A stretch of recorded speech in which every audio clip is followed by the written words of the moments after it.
I just want to start with a question. If there is a heaven, and I know there are many of you who are convinced that there is, and I know that there are some of you that are convinced that there's not.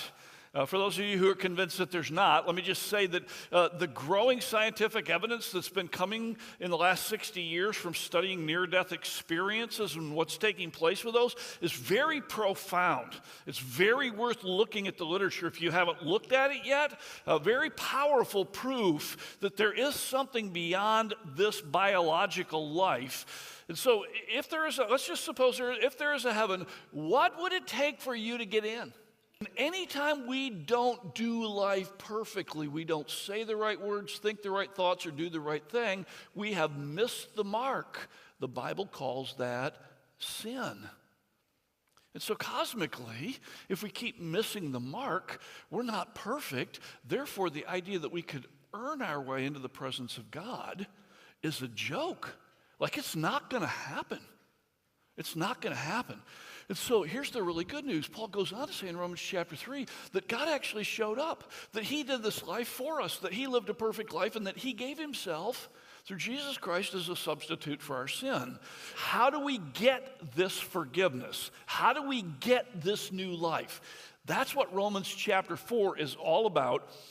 And we're going to dive in and we're going to look at this chapter today. So if you have a Bible, I would encourage you to open it to Romans chapter 4. We're going to look at that, or you can use your electronics to pull down a copy of the Bible online and follow along with us. It'll be really, really helpful. So the chapter is about Abraham. Now, for those of you who don't know the story of Abraham, Abraham was actually the father of the Jewish people. And at age 75, with his wife Sarah, age 65, God appeared to them and made a promise that he was going to turn them into a great nation. The problem was Abraham didn't have any kids, and he was 75. And Sarah had never had a child, and she was 65, not for lack of trying. And so God says, I'm going to give you a son. And so they leave their ancestral home, travel to the land of Palestine, and they're waiting on the promise that God's going to give them a son. And we pick up the story in here in chapter 4. Faith works where works fail. Faith works where works fail. Okay, listen to what he says. He says that if, in fact, Abraham was justified by works, he had something to boast about, but not before God. What does the scripture say? Abraham believed God and it was credited to him as righteousness. Now, when a man works, his wages are not credited to him as a gift, but as an obligation. Now, this is real important to understand because we get confused about this a lot. The way we deal with each other, human to human, person to person, is often on the basis of effort or works. In other words, if you treat me well, I treat you well. If you do your responsibility, I respect you. Like, what you do matters in this world. And so we look at each other on the basis of our performance. And if you're doing a lot better than me at work, or a lot better than me at school, or a lot better than me in sports, we use the term bragging rights, right? Like, if you've earned it, you got the bragging rights. You're the one who's able to say, look at me, I've succeeded. I'm doing better than other people.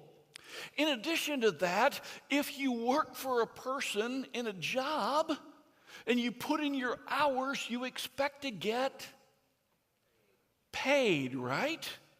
You expect to get paid. You don't go to your employer on Friday and say, hey, by the way, you saw me, I put in a good solid 40 this week, got a lot of stuff done, made a lot of money for the company.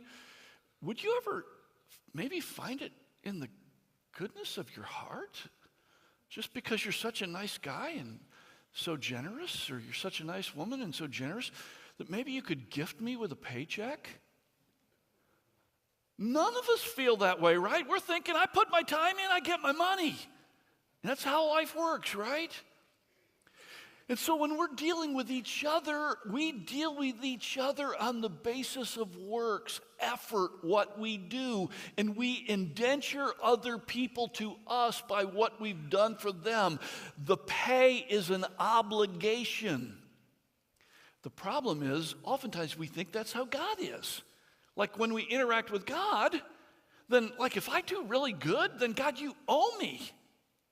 But there's a fundamental difference because, you see, the way we are interacting with each other, we're all finite. We're all human. We're the same. In essence, we're the same all the way around. There's no difference between us. And so our performance distinguishes us from each other. When it comes to God, we're talking about a finite human interacting with an infinite God. What is justification? First of all, justification is a legal declaration. Legal declaration. How many people handle finances in the room?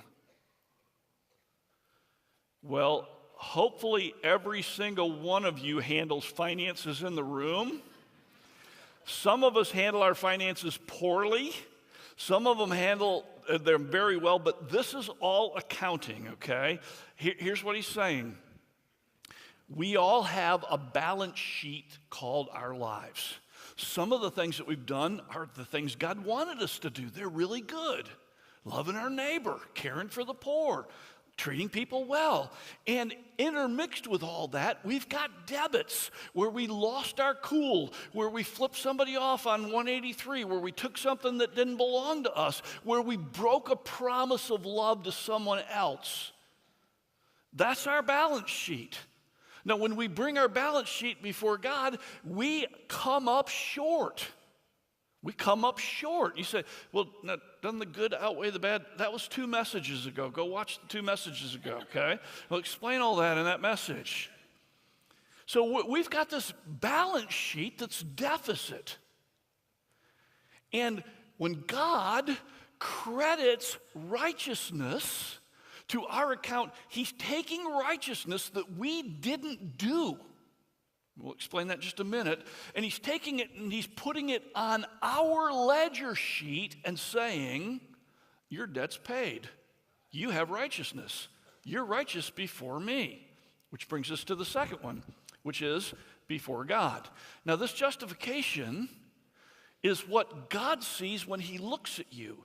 Now, when you look at yourself in the mirror in relationship to other people, when you look at yourself in relationship to the things you've done to others, you could say, yeah, I'm still guilty about that. That's okay. Well, it's not okay. You can work on that. But that's not what we're talking about here. We're not talking about that God made you perfect. What we're talking about is God set his balance sheet with you right. This is before God. Here's the third one. And the way we are justified, the way we are declared righteous is on account of Jesus. On account of Jesus. So you say, where did the righteousness come from that went into my debits? Where did that come from? It actually came from Jesus. Let me tell you how this works. So Jesus, being fully God, comes and takes on a human body. So he's fully human, lives on this planet and obeys all the righteous rules. In thought, word, and deed, Jesus never sins. He completely lives a perfect life. So he's got no stain on his reputation or no debit before God. In addition to that, Jesus also then says, I will offer up my life to receive the punishment, to be the sacrifice for all of our sins.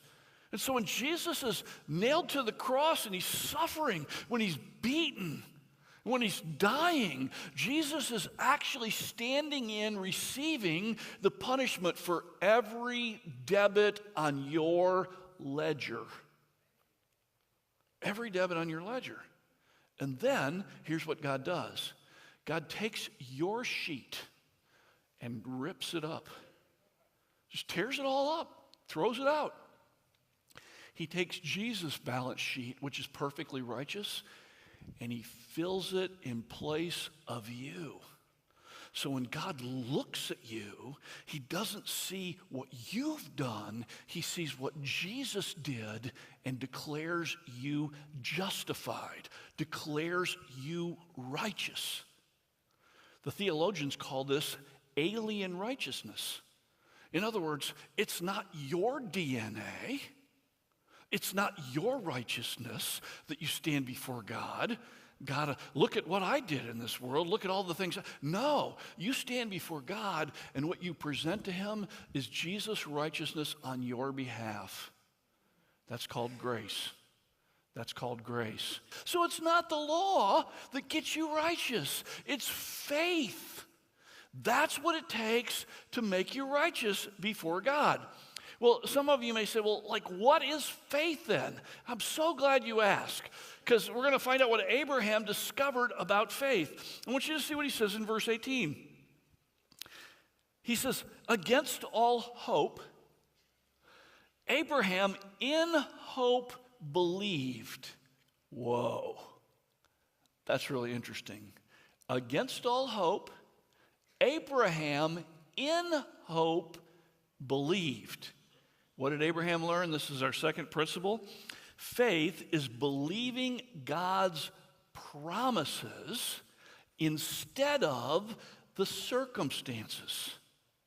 Now, when you look at Abraham's circumstances, you would say, there's no hope. But when you look at God's promises, you can believe that he's going to keep his promises, and that's faith. Now let's think about Abraham's circumstances. Let me read the verse. He says, against all hope, Abraham in hope believed and so became the father of many nations, just as it had been said to him. Here's the promise. What had been said to him is, so shall your offspring be.